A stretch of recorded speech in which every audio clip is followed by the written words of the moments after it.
Welcome children. In today's session we will be learning more about geometric progressions. As you are aware, while discussing arithmetic progressions, we did check what arithmetic means are. So today we are going to see what geometric means are. Okay. First we will talk about one geometric mean between two given numbers. Suppose G is denoting a geometric mean between A and B. Then obviously these three numbers A, G, B will be in GP, because G has to be the geometric mean. We are calling it geometric mean of these two numbers. Okay. So the resulting sequence has to be a GP. Now if they are in GP, they will be sharing a common ratio. That means G divided by A should be equal to B divided by G. And if we simplify it, we get G square is equal to AB, or we can say G is equal to square root of AB. So if we have to find one geometric mean between given two numbers, it will be square root of product of those two numbers. Now let us see how to insert n geometric means between the two numbers A and B. So we can assume G1, G2, G3 till Gn. These are the n geometric means between the given numbers A and B. So therefore we can say that this sequence, first number is A, then all the n numbers which we are inserting, and then B, because these numbers are termed as geometric means. So this sequence which we are getting will be in GP. Now you count the number of terms in this GP. The geometric means on counting are n, and already there are two numbers A and B. So the total number of terms here are uh, n plus 2. Okay, so n plus 2 terms are there. If we assume that the common ratio of this GP is R, then R can be evaluated, because we know total terms are n plus 2. So B, which is the last term, will be the n plus 2th term. Now recall how we write the GP. Based on that, how the n plus 2th term can be written. We will write it as A into R with the exponent number of terms minus 1.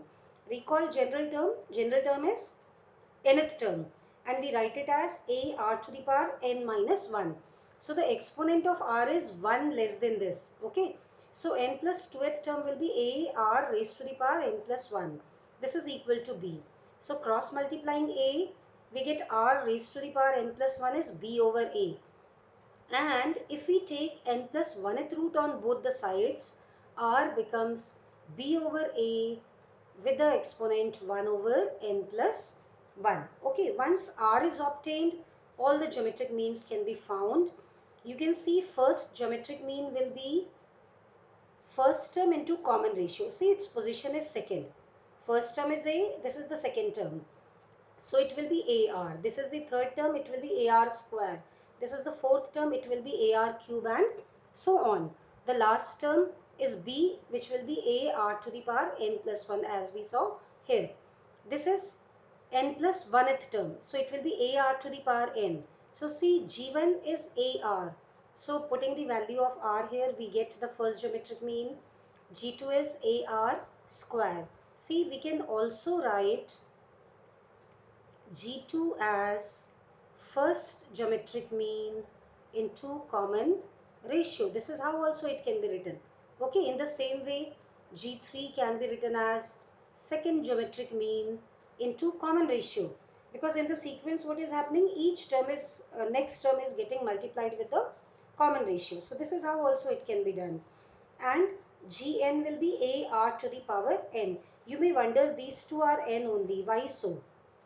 Though this is n, but its position is n plus 1 in the sequence. See, first term, second term, third term, fourth term. This is n plus 1th term. This is n plus 2th term.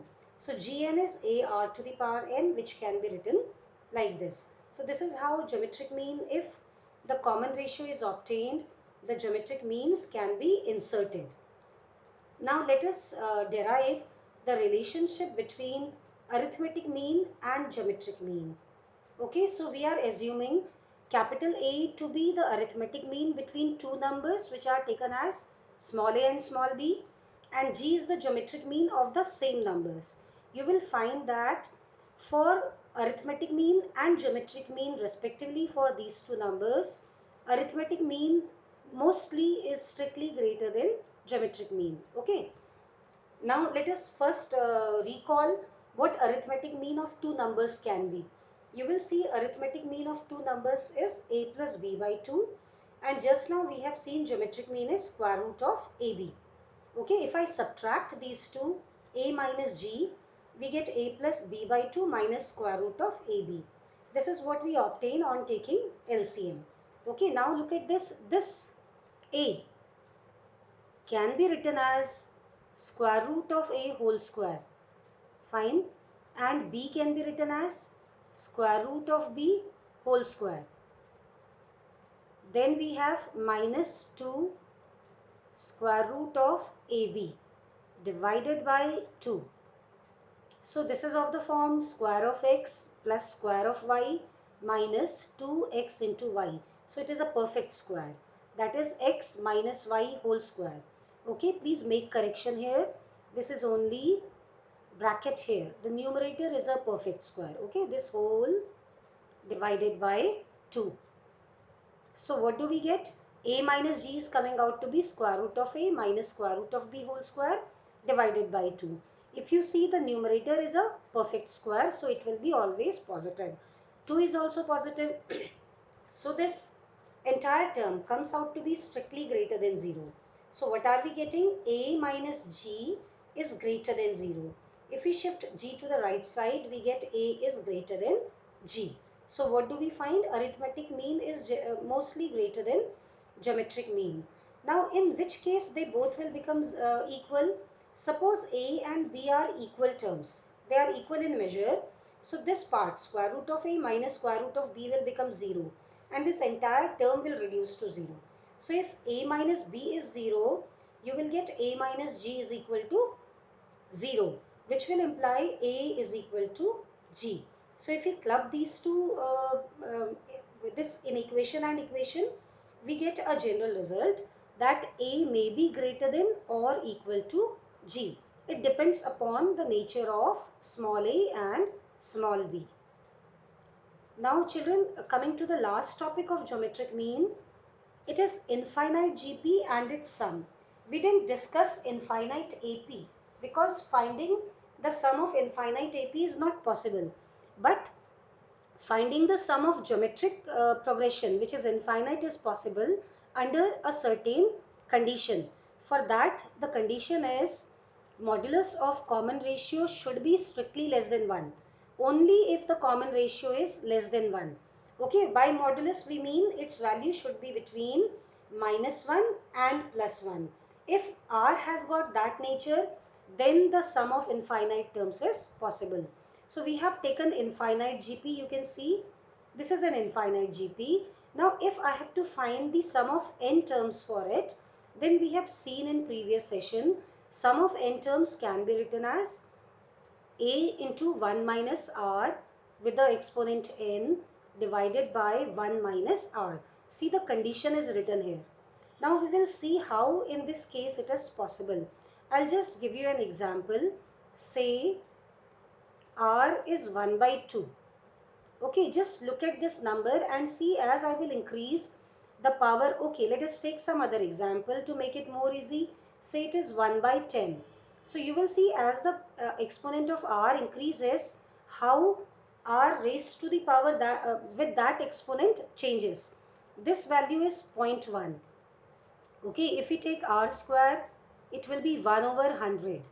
That means 0.01. If it is r cube, it will be 1 over 1000. That means 0.001. So what do you see? As the exponent is increasing, the value of this term is reducing. Okay, so this is what you have to keep in mind. When r is a proper fraction, or we can say when r will be a number between minus 1 to 1, then for each of those values, as the exponent of r will increase, the number will become closer and closer to 0. So you can wonder, if the power of r is say 1 lakh, then how small that number will be. Okay, so this is what you have to keep in mind to understand this part. So it says as n approaches infinity. That means as number of terms becomes so huge that you are not able to tell what is its value, that time r with the exponent n will be approaching 0. This you have seen. As the exponent is increasing, you can see the number is getting close and close to 0. So the moment when you are not able to define this, okay, it is very huge. Okay, then you can assume how close it will be to 0. So keeping this in mind, sum of infinite terms can be defined. Now r to the power n we will replace by 0. So the numerator comes out to be only a. So sum of infinite terms is a over 1 minus r. Now taking some questions from geometric mean so that you understand it better. Okay, see the first one. It says insert 5 geometric means between 9 and 576. We can assume let G1, G2, G3, G4 and G5 are required geometric means. Fine. If they are the geometric means, then this means what?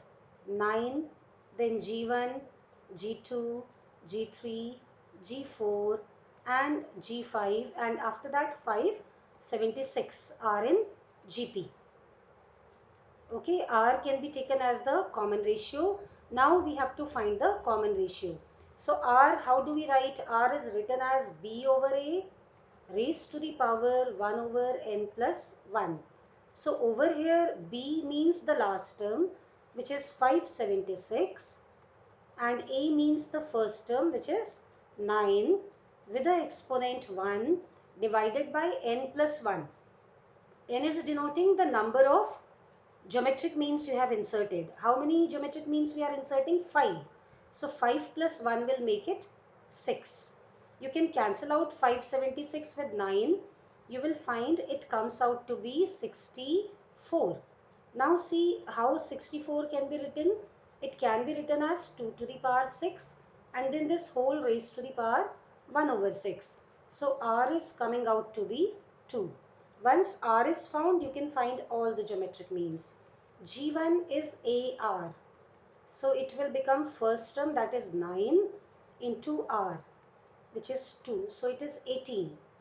G2 can be written as AR square, or you can write it as first geometric mean into R. This will be more convenient to solve.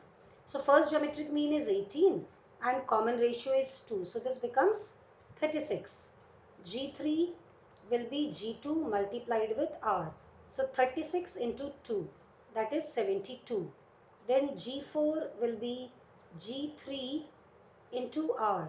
So that means 72 into 2, which means 144. Fine. Then the last one, G5, it will be G4 into R. So 144 into 2. That comes out to be 288. So these are all forming GP. See, after 9 we will have 18, then 36, then it is 144, then 288. When you multiply 288 with 2, you will find it comes out to be 576. So in order to find the geometric means which are inserted, we need to first evaluate the common ratio. Now see another one. It says the arithmetic mean between two numbers is 34 and their geometric mean is 16. We have to find the numbers. Let us first assume the numbers. Let the numbers are A and B, small a and small b. Okay. So arithmetic mean AM of A and B is 34. This is given. How do we write arithmetic mean of two numbers? It is sum of the two numbers divided by 2, which is coming out to be 34. Or we can say A plus B is equal to 68. In the same way, second condition says geometric mean of A and B is equal to 16. And how do we write geometric mean between two numbers? It is square root of product of the numbers. So this is 16. Or we can say AB is equal to square of 16, which is 256. You can see from here we can convert either A into B or B into A. We can write A is equal to 256 over B. And this is what you can put in equation 1. So if I put this value of A in A plus B is equal to 68, we will get A plus B is equal to 68. Let us simplify it. This gives us, on taking LCM, 256 plus B square is equal to 68B. Fine. Or we can write it as B square minus 68B plus 256 is equal to 0. So you split the middle terms. You will see 68 can be written as 64 plus 4. Because it is minus 68, so I will write it as minus 64B minus 4B plus 256 is equal to 0. So taking B common from the first two terms, we get B minus 64. And from the later two terms, we can take minus 4 common. So we are left with B minus 64 here as well. Okay, so you can find the two factors from here. One of the factor will be B minus 4, other will be B minus 64.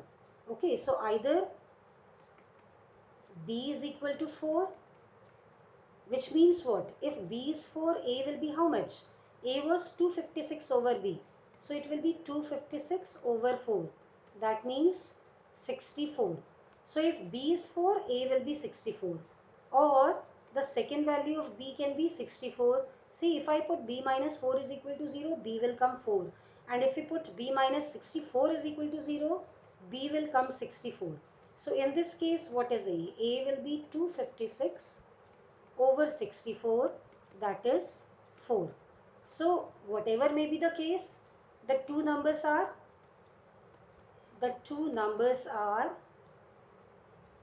4 and 64. Okay, so these are the two numbers. Now coming to one last one. See, it says find n such that the given term is geometric mean between the numbers a and b. So we'll first put it in equation. What is given? A to the power n plus b to the power n divided by a to the power n minus 1 plus b to the power n minus 1 is geometric mean between a and b. So this is how we'll write geometric mean between a and b. This means a with the exponent 1 by 2, b with the exponent 1 by 2. So take cross multiplication. On taking cross multiplication, we can write it as a to the power n plus b to the power n is equal to this multiplied with a to the power n minus 1.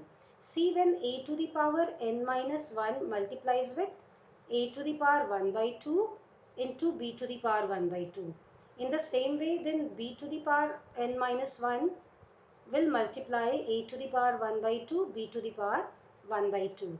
So what is the equation reducing to? We can solve these two together. When you will add the exponents, it is a to the power n minus 1 by 2 and b to the power 1 by 2 as it is. And over here, a to the power 1 by 2, b to the power n minus 1 by 2. Now shifting this part to the left, we get a to the power n minus a to the power n minus 1 by 2, b to the power 1 by 2. On the right side, it is a to the power 1 by 2, b to the power n minus 1 by 2 minus b to the power n. Now see how much maximum you can take common from these two terms. Okay, so you can see out of these two, this is smaller. So that can be taken common. A raised to the power n minus 1 by 2. So how much is left from here? We can write a to the power 1 by 2. See, if they both will multiply, the result will be a to the power n minus b to the power 1 by 2. On the right side, in the same way, you can take b to the power n minus 1 by 2 common. So here a to the power 1 by 2 is left and over here b to the power 1 by 2 is left. Now these two can be cancelled out. Why we are able to cancel these two? Because a is not equal to b. They are different terms. So the differences are non-zero. So you cancel them out. Now if this be cross multiplied, we get a to the power n minus 1 by 2 over b to the power n minus 1 by 2 is equal to 1. You can see they have got common exponent. So collectively they can be written as a over b with the exponent n minus 1 by 2. And this 1 can be written as a over b to the power 0. Okay. Now you can see the bases are same. So the exponents should be equal. So if I equate the exponents, we get n minus 1 by 2 is 0. So n will be equal to 1 by 2. So for this possible value of n, this expression can denote the geometric mean between a and b, that is square root of a into b.